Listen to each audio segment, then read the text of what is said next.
Alléluia. Dis avec moi l'œuvre. L'œuvre. Donc Dieu a fini son œuvre. Le mot ici, œuvre, veut dire melaukao en hébreu. Hein? On écrit ça simplement melaka. Melaka avec H à la fin, K avec K. Donc melaka ici, c'est que Dieu, on dit, ainsi fut achevé les cieux et la terre et toute l'armée. Dieu acheva au 7e jour son melaka. Alléluia. Son traduit en français œuvre. Et cela veut dire occupation. Cela veut dire travail. Cela veut dire affaire. Cela veut dire service. Cela veut dire fonction. Ou fonctionnaire, affaire. Donc en réalité, Dieu s'est reposé de son œuvre. Dieu s'est reposé de son œuvre. Dieu s'est reposé de son travail. Qui s'est reposé de son travail? Qui s'est reposé? Dieu. Alléluia. Donc ça veut dire que Dieu a travaillé. Amen. Donc Dieu a travaillé. Il y a combien de jours dans la semaine? Il y a 7 jours. 7 jours dans la semaine. Et la Bible nous dit que Dieu s'est reposé lequel jour? Le 7e jour. Et il a sanctifié ce 7e jour. Il a béni ce 7e jour. Il a mis à part. Gloire à Jésus. Amen. Il a mis à part pour l'adoration. Amen. Donc, si Dieu s'est reposé le 7e jour, je sais que vous êtes très fort en mathématiques, ça veut dire qu'il a travaillé pendant combien de jours? 6 jours. Pendant combien de jours? 6 jours. Il a travaillé pendant 6 jours. Donc, sur 7 jours, Dieu s'est reposé. Quel jour? Donc, dans 7 jours-là, il s'est reposé une seule fois. Alléluia. Amen. Et pourquoi il ne s'est pas reposé le premier jour? Qui peut dire pourquoi il ne s'est pas reposé? Oui.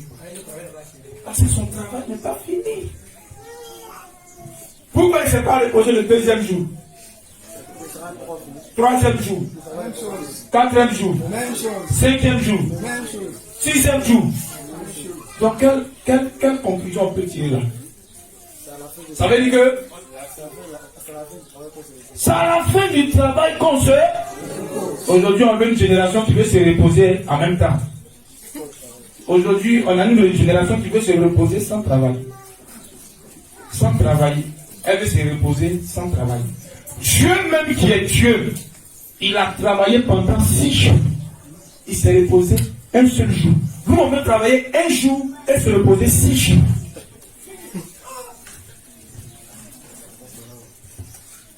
Alléluia. Amen. Nous, dans le repos, j'ai parlé de repos, mais j'ai parlé même de travail dans le repos. Mais aujourd'hui, on a un peuple, on a des hommes qui veulent avoir beaucoup d'argent sans travailler. Tu viens de quelle planète? Enlevez ça dans vos têtes. On ne peut avoir l'argent sans travail. Faut dire ça au voisin. Tu vois que ton voisin ne te parle pas, tu es en train de lui, tu penses qu'on peut avoir l'argent sans travailler. On ne peut pas avoir l'argent sans travail. Tu le connais quand il s'en travaille de voir. Et on va vous faire croire que dans la vie, vous pouvez avoir l'argent sans travailler. Et c'est ce que vous rêvez de faire. Tu vois les jeunes filles là. Je cherche un homme qui a l'argent. Je cherche un homme qui a l'argent. Je cherche un... C'est pour ça qu'on vous blague. Parce que vous ne voulez rien faire. Donc on vous blague, on vous attire. Et quand vous arrivez, on dit non, tiens, ton cadeau, iPhone. Un garçon qui achète téléphone cadeau pour toi, tu le connais ni d'Adam ni d'Ève, faut avoir peur de Joseph. Je peux répondre ça? Si tu ne connais ni d'Adam ni d'Ève, il faut avoir peur de Joseph. La femme de Potiphar a appelé Joseph, il a eu peur, il a fui. Il faut avoir la peur de Joseph quand tu ne connais pas quelqu'un d'Adam et d'Ève. Tu ne connais d'Adam et d'Ève, non? Comment tu me plais? Voici un cadeau, iPhone 13. À l'amiable. Facilement comme ça. Et toi aussi, hey, tu es gentil, hein? Merci beaucoup. Merci beaucoup. Sans rien faire. C'est ton papa. Hein? Ou bien, c'est ta maman. Tu vois la tante, mon fils, j'aime ton affaire. Ah, tante, t'aimes mon affaire sur ma fille. Elle va sucer la vie qui est en toi, tu vas voir.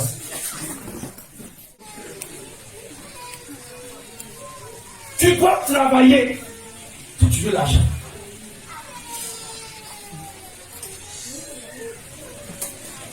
Alléluia. Amen. Tu as travaillé pendant 6 jours. Qui sommes-nous? Nous là, on est qui? Dieu, le créateur de toutes choses, il a travaillé. Pourquoi toi tu ne veux pas travailler? Pourquoi toi tu veux être paresseux? Pourquoi toi tu veux lever de l'argent sans travail? Et tu vois les jeunes filles là, elles s'habillent juste pour qu'on ait ton argent. Elles s'habillent dans l'espoir qu'un jour, quelqu'un les croise dans la rue pour les inviter quelque part et donner l'argent. Sinon, quand on n'est pas prêt à aller sur la bouche là, est-ce qu'on se met nu?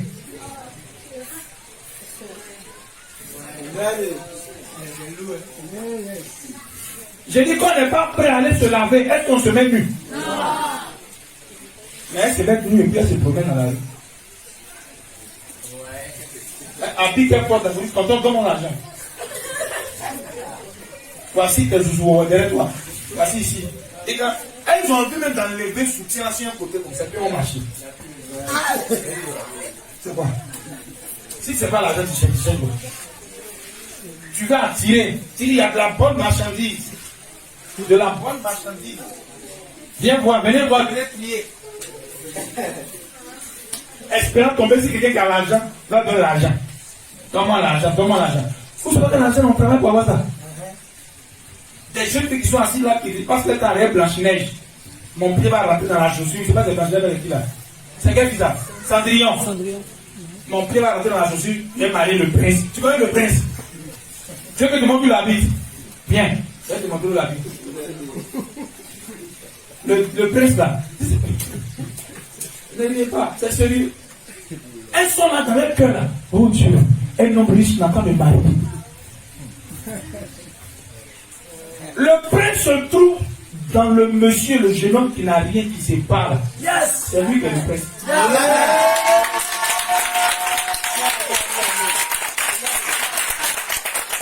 Le monsieur qui travaille, tu vois, c'est un seul procès, il se bat, il se cherche. C'est lui là qui est ton prince. C'est lui qui est ton conduit.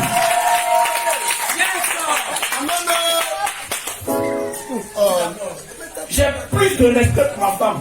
Pourquoi? Parce qu'elle n'a pas vu dans ce tissu-là. Elle m'a vu, j'avais même pas 10 francs pour acheter l'eau qu'on coupe à la maison, là, pour qu'elle boive. C'est comme ça qu'elle m'a dit oui. Je vendais mes petits trucs. Après, j'ai commencé à vendre mes petits trucs. Elle m'a vu. C'est-à-dire qu'elle m'a aidé à construire. Donc, si ma bouche remue, sa bouche ne doit pas rester calme.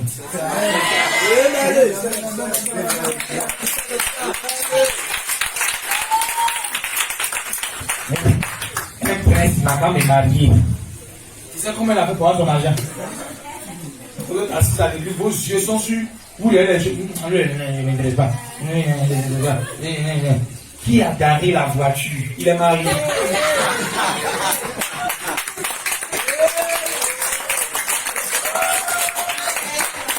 Ceux qui se promènent d'église à l'église pour chercher ceux qui ont les voitures là. Lui qui a garé, elle est mariée. Et je te dis que si tu n'as pas encore pris un qui n'a pas encore garé dans ce temps, ils vont garer. Regardez comme ça. Pour le moment, c'est une voiture qui est là. C'est ça. Pose-toi peu prise. Si tu vois une autre voiture, c'est qu'il est marié.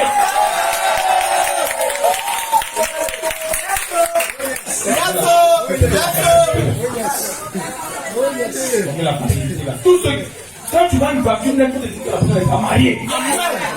On dit quand tu vois la publicité à la télévision, c'est que c'est déjà trop tard. Alléluia. Amen. Vous regardez, non, moi, j'ai vu un homme qui a s'occupé de moi. Faut dire, je cherche un homme avec qui on va construire ensemble. Comme de mes précieux trésors d'un homme saint. Alléluia. Alléluia.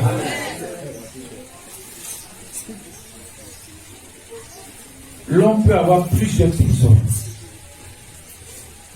Mais son précieux trésor, c'est quoi? C'est son nature. L'homme peut avoir plusieurs trésors, mais son précieux trésor, c'est quoi? C'est l'activité. C'est son travail. C'est ce qu'il fait. C'est ça qui est ton précieux trésor. Son bien le plus précieux. Alléluia. Avant que l'homme même ne soit, le travail était. Avant que la femme ne vienne, l'homme travaillait. Le travail précède la femme.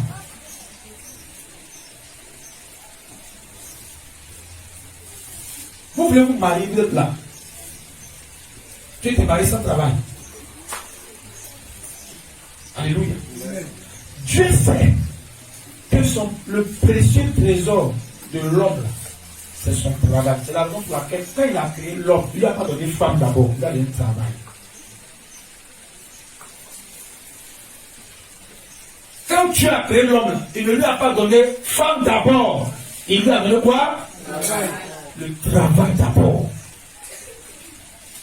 Mais vous, dès que vous se souffle, c'est femme vous cherchez. Vous faites les choses en envers. Dès que vous se souffle, et que matin à 6 heures, quand vous réveillez, le mouvement est parallèle au sol. C'est femme vous cherchez. Vous ne savez pas chercher le travail. Genèse, le chapitre 2, verset 15, rapidement, quelqu'un peut m'aider. Genèse 2, verset 15, rapidement.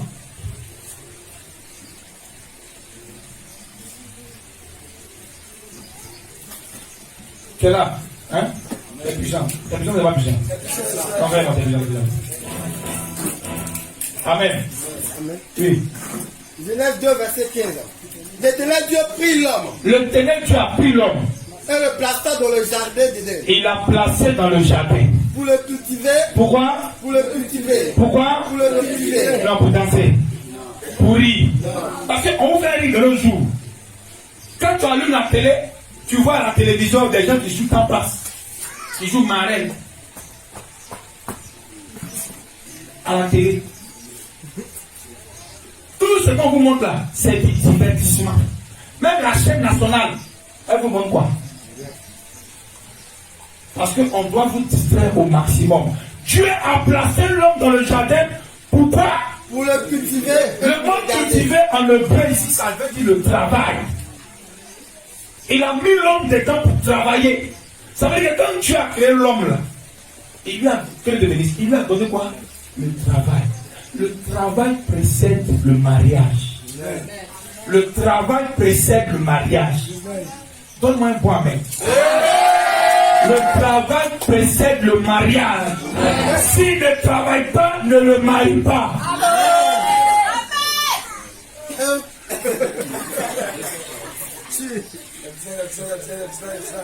Alors que tu as une révélation, Dieu m'a dit. Ça c'est entre vous deux mêmes. Mais s'il ne travaille pas, il ne faut pas le marier. Quand je parle de travail, je ne parle pas de...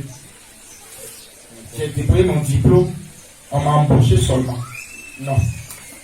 Parce que vous, on vous a mis un système pour vous faire croire que ce qu'on appelle travail, c'est quand tu as déposé ton diplôme et qu'on t'a embauché. C'est là que tu travailles. Non. Le mot travail, là, c'est un mot parmi plusieurs autres mots dans la langue française qui identifie l'activité, toutes les activités productives de l'homme. Hein? Tout ce que l'homme fait, qui produit là, hein? C'est ce qu'on appelle le travail. Et ils ont choisi le mot travail. Le mot travail, c'est pas se lever à 4 heures pour aller travailler pour un patron seulement. Non! Parce que nos parents avant, qui n'avaient pas de diplôme, ils faisaient comment? Non, ils faisaient comment? Non, ils ne travaillaient pas. Nos parents, ton mari, nos grands-mères, ils faisaient quoi? Ils travaillaient où? Alors, c'était l'entreprise, c'était un commerce, c'était une activité. Avant, il n'y avait pas l'argent. L'argent, qu'on dit l'argent. Il n'y avait pas ça pour acheter piment, pour acheter aubergine. Donc, tu es obligé de travailler pour avoir des signaux, pour aller donner à celui qui a banane. Ah, je veux banane, il dit comment je veux yam. Et puis on fait quoi? L'échange. C'est ça qui est le commerce. Mais aujourd'hui, vous, on vous a mis dans un système. Pour vous amener à aller, on dit le travail là. C'est quand tu es allé à l'école, tu as un diplôme, et puis tu vas tu travailles. C'est la pauvreté. J'ai dit que c'est la pauvreté. Parce que tu as à l'école depuis CP1 jusqu'à quand tu as fini. C'est là que tu as commencé à aller chercher l'argent. Mais entre-temps, est-ce que l'argent te refusait? Non. C'est ce qu'ils m'ont pas dit. Est-ce que pendant que j'étais tout à l'heure à l'école, est-ce que l'argent me refuse? Non. L'argent ne te refuse pas. Donc Dieu attendait le travail, l'activité à l'homme d'abord, avant de lui donner une femme. Cheminer le temps qu'il faut. Tant qu'il n'a pas un travail, tant qu'il n'a pas une activité, il ne faut pas le marier. Merci là-bas.